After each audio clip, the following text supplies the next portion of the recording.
Les amis, je suis actuellement en Chine pendant 2 semaines et qu'est-ce que je vois popper à 2 heures du matin ici? Le Real Madrid fait son communiqué officiel pour annoncer Kylian Mbappé pour les 5 prochaines années. Pour vous, le 3 juin 2024 actuellement, il est 19h30 à l'heure où le communiqué il est sorti. Chez moi, en Chine actuellement, à l'hôtel où je me trouve, il est 2 heures du mat. J'allais me coucher, je vois ça, forcément je fais une vidéo avec les moyens du bord. Au téléphone à l'ancienne, on s'en fiche, mais vraiment, il fallait que je réagisse à ça. Ça fait longtemps qu'on le dit que Kylian Mbappé ça va être officiel cet été, etc. Mais c'est enfin le moment. Le feuilleton Kylian Mbappé, Paris Saint-Germain, Real Madrid, c'est officiellement terminé. Après de longues années d'attente, d'expectatives comme diraient certains, après en tout cas de longues années à théoriser tout ça, c'est enfin terminé. Le joueur va pouvoir aller avec l'équipe de France à l'Euro l'esprit tranquille. La sélection aura son joueur dans les meilleures conditions, l'esprit tranquille. Le Real Madrid va préparer son mercato, l'esprit tranquille. Et les joueurs feront ensuite sa préparation au Real Madrid, le plus grand club du monde, l'esprit tranquille. Kylian Mbappé qui va arriver avec le numéro 9 parce que pour l'instant Luka Modric va rester pour encore un an vu qu'il a encore les jambes, qu'il a envie de rester, que Florentino Pérez a dit qu'il allait rester évidemment une année de plus encore pour aider ces jeunes à se développer, pour apporter son expérience, tout ça. Et en tout cas son côté madridista encore plus forcément. Hein. Et ça fait toujours plaisir de voir un magicien rester quand Toni Kroos lui a pris sa retraite. En tout cas de la meilleure des manières comme on l'a vu au niveau des clubs. Hein, avec la Liga, la Champions League gagnée et en plus avec une passe D en finale qui était sa 100e passe décisive avec le Real Madrid. Toutes complètes confondues, du coup c'est en tout cas un départ magique, mais il fallait quand même qu'on garde Modric. Nacho pour l'instant c'est pas sûr qu'il reste, mais on verra bien. Mais en tout cas Mbappé qui portera le 9 pour sa première saison, comme Cristiano Ronaldo l'a fait à l'époque, et prendra le 10 de Modric par la suite. Le 7 qu'il a avec le PSG et tout, ben désolé mais c'est la propriété de Vinicius, qui est le vrai joueur égérie de ce Real Madrid 3.0, tout comme Bellingham a le 5 de Zidane. Ben Mbappé prendra le 10 comme il a en équipe de France. Mais globalement Mbappé, tu vois, qui va pouvoir enfin passer à la vitesse supérieure, pourquoi pas aller chercher des Champions League, chercher des ballons d'or qu'il n'a pas eu avec le Paris Saint-Germain ou Monaco par exemple, ou par ses exploits en équipe de France. Là aujourd'hui, même s'il a encore l'Euro 2024 pour espérer remporter le ballon d'or, s'il finit meilleur buteur et qu'il gagne l'Euro et qu'il fait une bonne prestation, pour effacer les mauvaises prestats qu'il a fait en Champions League, en quart et demi-finale notamment, parce que la Ligue 1 et la Coupe de France ça suffira pas, et les stats qu'il a globalement elles sont très bonnes, mais ça suffira pas dans la tête des votants, qui mettent Vinicius, Bellingham et même pourquoi pas Toni Kroos devant lui. Mais pour l'instant aujourd'hui c'est plus lui qui a besoin du Real Madrid que l'inverse, tu vois. Le Real sans numéro 9 avec beaucoup de blessures a su avoir des joueurs polyvalents, une tactique avec un staff qui a été préparé à ça, qui a tout donné pour en tout cas avoir des joueurs qui dépassent leurs fonctions. Kamavinga arrière gauche, Tchouaméni défense centrale, Bellingham qui joue 3 postes différents, Vinicius Rodrigo qui joue sur les côtés et en pointe en même temps, d'autres joueurs qui ont dû pallier les absences, etc., qui sont dépassés comme les Rossellou, comme les Brahim, les Arda, etc. Donc franchement, on a eu des joueurs aujourd'hui avec un management qui a été critiqué par moments mais diablement efficace quand tu vois en tout cas le triplé Supercopa, Liga et Ligue des Champions. Donc le Real Madrid qui sans star en pointe devant, j'allais dire vraiment de référence parce que Vinicius a dû s'improviser attaquant de pointe durant la saison. Je veux dire, on a quand même gagné. Et aujourd'hui, Mbappé va devoir s'adapter à un vestiaire, une culture, une institution, quelque chose qu'il n'a pas connu jusqu'à maintenant, et simplement passer un step où il ne sera plus la star de l'effectif, mais un joueur parmi tant d'autres. Il va devoir s'adapter à ça, faire profil bas, mettre en tout cas ses compétences au service du groupe et du collectif pour remporter des trophées et voir en tout cas jusqu'où il peut aller. Bien entendu, il y a beaucoup d'attentes. Il y a beaucoup d'attentes sur ses performances, sur le nombre de buts qu'il pourra marquer, sans oublier que Cristiano Ronaldo, à son arrivée à l'époque, avait marqué 33 ou 34 buts pour sa première saison, ce qui est un record pour un joueur du Real Madrid pour sa première saison depuis la création du club. Donc peut-être qu'il pourrait essayer de viser dès sa première année, comme je l'avais dit l'autre jour, au moins ce record-là honorifique de marquer peut-être plus de 35 buts à sa première saison,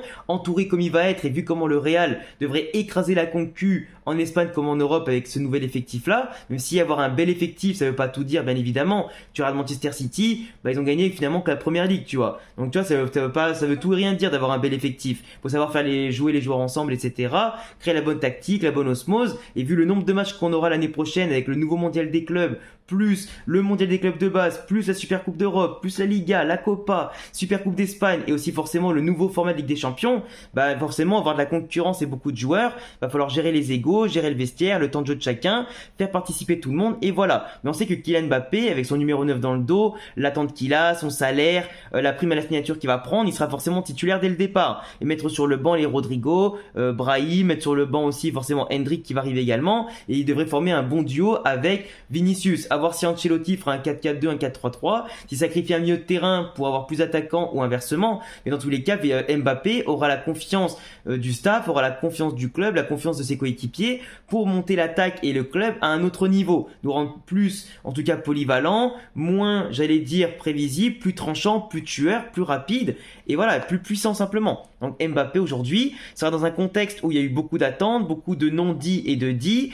L'erreur en tout cas de communication en 2022 qui, même si elle restera je pense sous silence, il a fait pas mal de sous-entendus comme quoi il pouvait pas faire autrement, avec la pression qu'il avait des Qataris, de Macron, de la part du PSG, de la France, de pas mal de choses. Donc forcément, même si c'était à l'époque où on était en colère, on peut peut-être lui pardonner et on lui pardonnera seulement s'il fait des belles prestations. L'année dernière, le Real Madrid s'est pas manifesté sur lui. Il arrive enfin en 2024 en ayant vu le Real Madrid soulever 2 Ligues des Champions depuis la dernière fois où il devait quasiment venir. Donc forcément, c'est à lui de montrer qu'il peut être indispensable, ne pas être qu'un parmi tant d'autres et surtout marquer l'histoire du club aussi. On lui demande pas de battre le record de Cristiano dans l'histoire du club. Les 450 buts est quasiment impossible. Mais il a d'autres records, pourquoi pas, à aller chercher s'il tient à marquer l'histoire du club, du plus grand club du monde, simplement. Et après, chercher des ballons d'or, des Ligues des Champions, et voir à lui après quel palmarès il serait capable d'avoir individuellement comme collectivement. Mais en tout cas, le vestiaire l'attend, les supporters l'attendent. Là, le site apparemment, il a craché du Real Madrid au bout de même pas 1 minute d'attente après le communiqué officiel.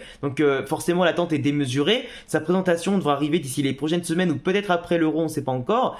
Donc globalement, je pense que le stade sera aussi plein que quand Cristiano Ronaldo avait été présenté. Et maintenant, il faut voir justement, moi, ce qui m'intéresse le plus, c'est les performances. Après, il faut qu'il fasse 0 frasque extra sportive, qu'il fasse profil bas, qu'il fasse pas un peu le mariole comme il faisait au Paris Saint-Germain, pas de rébellion, rien. Il aura toutes les conditions pour se préparer, pour commencer la saison, pour être au top avec ses coéquipiers. Et en plus, il va pas aller aux Jeux Olympiques. Du coup, il aura le temps après l'Euro de bien s'intégrer, tout ça, de bien s'installer à Madrid. Et je souhaite en tout cas de réussir et de tirer toute l'équipe vers le haut. Et pourquoi pas faire le premier sextuplé ou peut-être septuplé de la saison, parce qu'il y aura le premier mondial des clubs qui est conservé plus le nouveau. Donc, ça serait peut-être l'occasion de faire un truc inédit dans le football, remporter tous les trophées et donc 7 trophées la même année. Et si on y arrive, bah franchement, ça marquera l'histoire et lui en fera partie, tu vois. Enfin bref, dites-moi en commentaire ce que vous pensez de la signature enfin officielle de Kylian Mbappé, son numéro, ce que sa présentation va donner devant le public, combien de buts il pourra mettre à sa première saison. Moi, je miserais peut-être aller entre 35 et 45 buts à sa première saison,